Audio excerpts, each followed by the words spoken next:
Friends, let's learn the deepest Torah in the world. My name is Rabbi Noah. I do a lot of short form content, and it's time to go deep into longer form content in addition to that.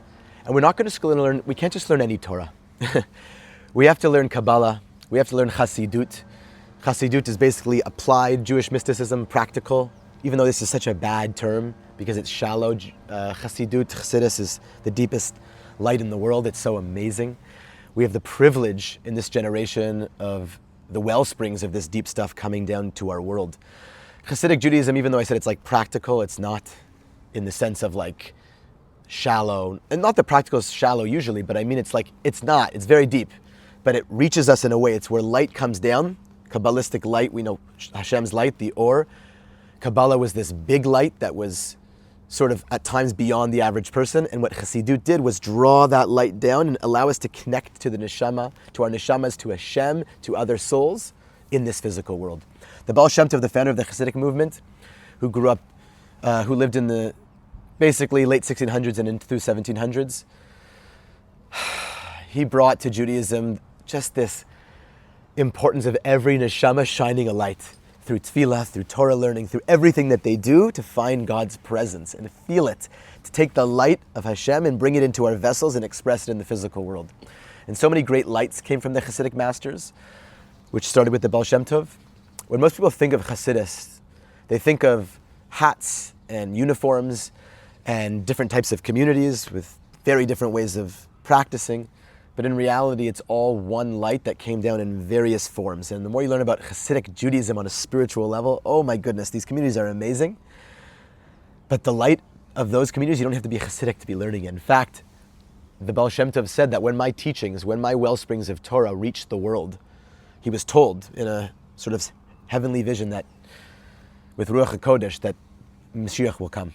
So this Torah is the Torah of Mashiach, Torah of every neshama coming back to their shoresh neshama, their root soul, and expressing it in the world. And one of the great masters of Chassidus in our generation was Reb Shlomo Carlebach. People know him as the sweet singer of Israel. You've probably heard David Melech, Melech Yisroel, or Am Yisroel Chai, Am Yisroel Chai. Hashem gave him light to open up souls through music, but people don't know how deep his Torahs are. He was speaking to the thirstiest souls in the world.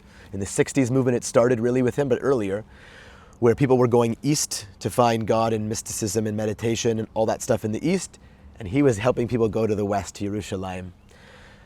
So much more to say on that movement and what that era represented, but we have the juice, as Reb Shlomo Katz says, the juice of Chassidut, meaning Chassidus is fruit, the juice comes down, and that's Reb Shlomo, and he was speaking to us. And a lot of this stuff comes through transcripts that he was doing in intimate settings, but even at concerts, and there was music mixed in. But we have to learn his Torah like giving it the love and respect in the open-heartedness. We have to open our hearts in ways we cannot comprehend. The book that I have here, I'm going to start recording my screen and I'm going to go through it, and basically we're going to learn the sefer together. I'm going to do a screen share. There's going to be no editing on this stuff. I really don't want to edit. There's so much editing with the short form. This is just like a shiur. It's like a class. It's live. So I'm going to start recording my screen and we're going to learn together.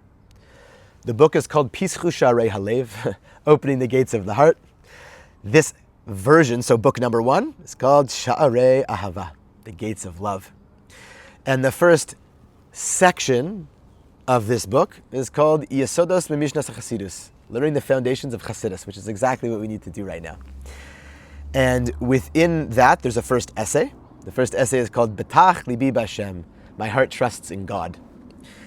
And within that, the first section that we are going to learn is called HaTorah Rak Yachad Im Hashem, the Torah only together with God. This Torah is so powerful. Like, slow down, learn this with me together. Open your hearts. This is not just learning. This is soul-stirring, moving, hopefully helping you get deeper into who you are and what Hashem wants from you. So let's do it together. I'm so excited to learn this with you. Rabbeinu HaKodesh Metzanz Omer. That's actually a typo in the Nekudot, because I do Nekudot, I put it through a program for Nekudot, so forgive. It's Rabbeinu HaKodesh Metzanz. The holy teacher of Tzanz says, Be'ofan ikroni, hadvarim hachashuvim beyoter, lo ksuvim b'Torah. I'm telling you, we're going to learn Torah, let's go. And he starts off by saying, the Rebbe Tzanz, one of the great Chassidic masters, a primary principle is that the most important things are not written in the Torah. What are you talking about? The Torah comes from Hashem. The Torah is Hashem's word.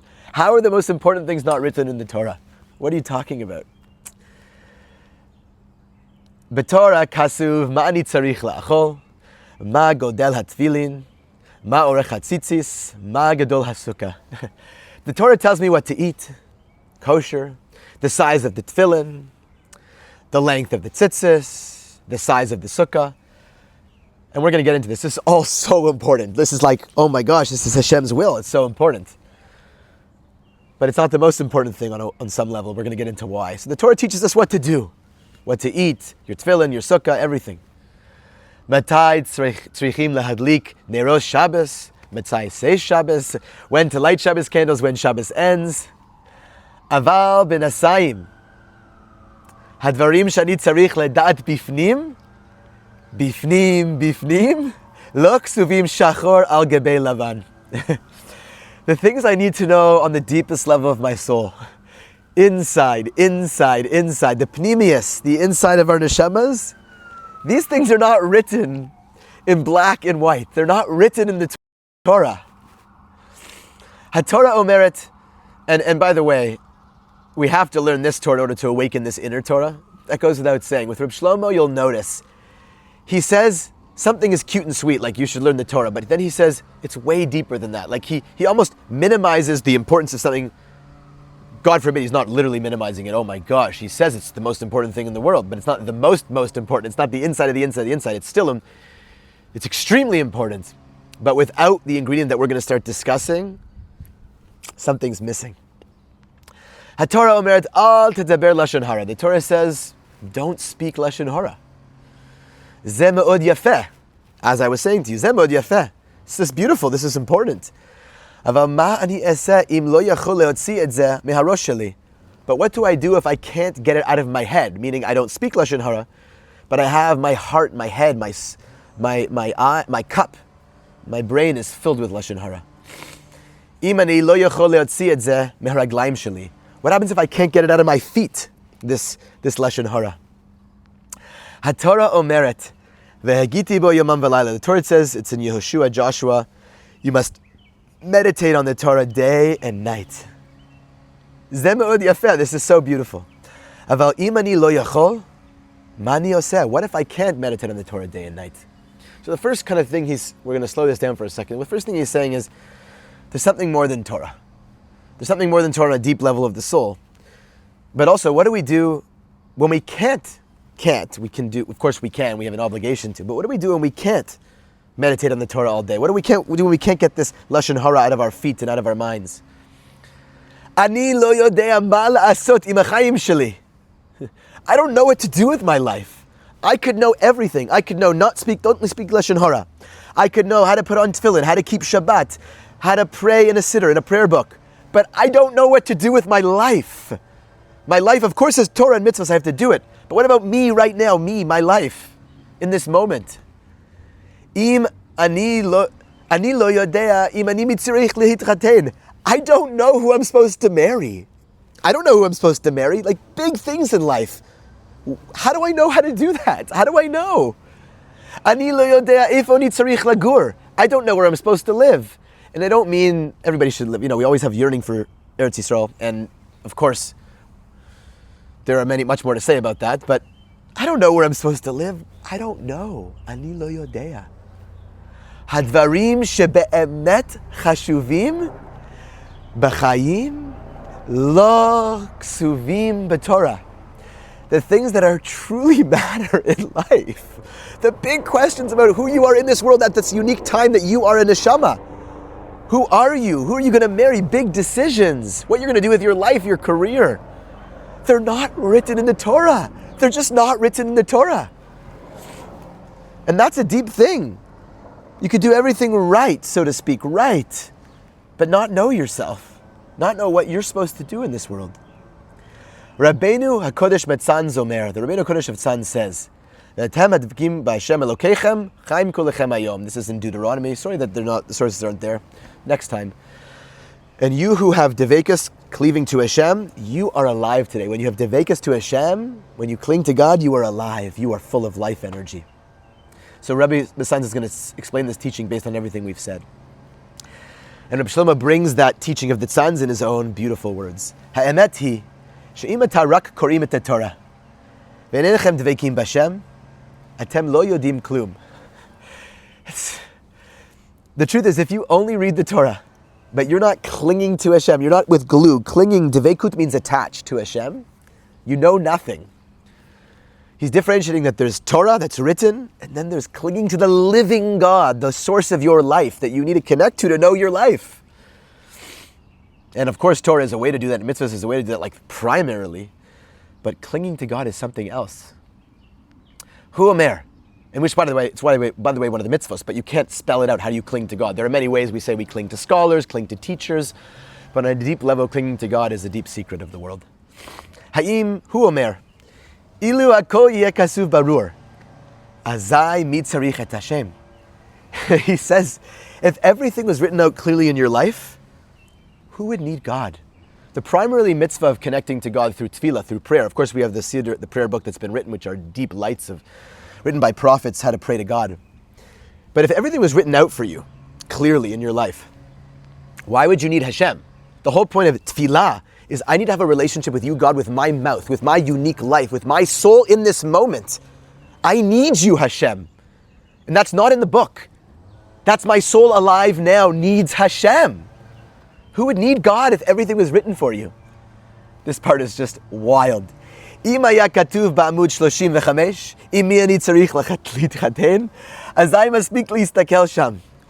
page 35 in the book of your life, in the Torah, told you who to marry, okay, I'd look it up. I don't need to ask God. I don't need to talk to God. If I know, why do I need to talk to God about it? I'll just look it up. Page 35. God gave me the Torah. Page 35. Then Hashem, thank you, but I don't need you. I don't yearn for you. I'm not so close to you in a certain level. If page 36 told me, what to do with my life, what job, what career, as I meet tzarich et Hashem, who would need God? Who would need Hashem? Lama ani tzarich et Hashem kozman. Why do I need Hashem every time, every minute, every moment of my life? Ki ani mamash lo yodei ma lasos. Because I don't truly know what to do. And even when we know, we still have the humility to say, Hashem, please help me. We still need to say, Hashem, help me, please. I'm begging you, help me. But do you realize the implication of what he's saying right now? Yes, we have to learn Torah. We have to do mitzvos. We have to pray from the Siddur. And we can do those things and still be asking God what I'm supposed to do, because there's what you need to do generally. There's what the will of God is generally, as the Ishbitzer and Reb Shlomo always say. There's the will of God generally. But then there's the will of God as manifest in your life uniquely. That doesn't mean that you don't do the will of God generally. The will of God generally opens up your own soul and heart. But we still need Hashem. I don't know what I have to do. I don't know. Ani lo yodea. Atem choshvim she'ani yodea eich lehaniach tefillin. Do you think I know how to put on tefillin? Atem choshvim she'ani yodea eich lishmor Shabbos. Do you think I know how to keep Shabbos? And this is so important, because if you would have just read this thing before, you would have thought, okay, when it comes to the general mitzvahs, I just need to look in the book and it tells me what to do. But when it comes to my life, I need Hashem. But even here he's saying, you think you know how to put on tefillin? Sure, you know the halachot. You might even learn amazing and beautiful kavanas about what tefillin means. But how do I put on tefillin? How do I uniquely, as me only in the whole universe, how do I put on tefillin in a way that is uniquely my stamp of existence? How do I keep Shabbos? Me as a neshama in this world, me individually. Sure, on the surface, my Shabbos might look like other people. My tefillin might look like others. It's not that I need to make a new tefillin and a new Shabbos. But even the mitzvahs, God gave us a stamp. He wants us to do it in our own unique, beautiful way. How do I know? Ani ein li musag klal v'chlal. I have no idea. Mamash kopsia upsia. Every step of my life, every step I take, every step in my life that I take, every movement, I need to be so careful. I need to be so cautious. That doesn't mean I need to be crazy. Oh my gosh, I can't move here without thinking, overthinking. And that's not what he's saying. He's saying we need Hashem. Everything is written in the Torah, of course. But the Torah of your life, the Torah of your neshama, you have to discover that. Your life is a secret with God. And of course you need mentors and books and people from without guiding you to within. But only you know the deepest answers. That's why if, in general, when it comes to shidduchim, when it comes to marriage, a person doesn't have to listen to anybody else. Of course they want to take input and be warned by my parents or anything, but it's your choice. It's only your choice who you marry. The deepest things in life are not written. And the whole point is we need Hashem. We need Hashem. We need to call to the living God in devekut to come close to God. That's the first section here. Learn all the Torah, learn the general Torah, but find the Torah of your soul. And that's what all this Torah is about. How to help you figure out your own neshama in a way that you can say, Hashem, even though I still don't know, part of always knowing is not knowing. You'll always not know. You'll have that humility. But you'll have clarity much deeper on how to walk you personally. A person's soul needs to be on fire when they connect to Torah, but also the Torah of who they are as a unique individual. It's so invigorating and enlivening. So thanks for learning. Let's keep going in this. Let's find the Torah of our neshamas.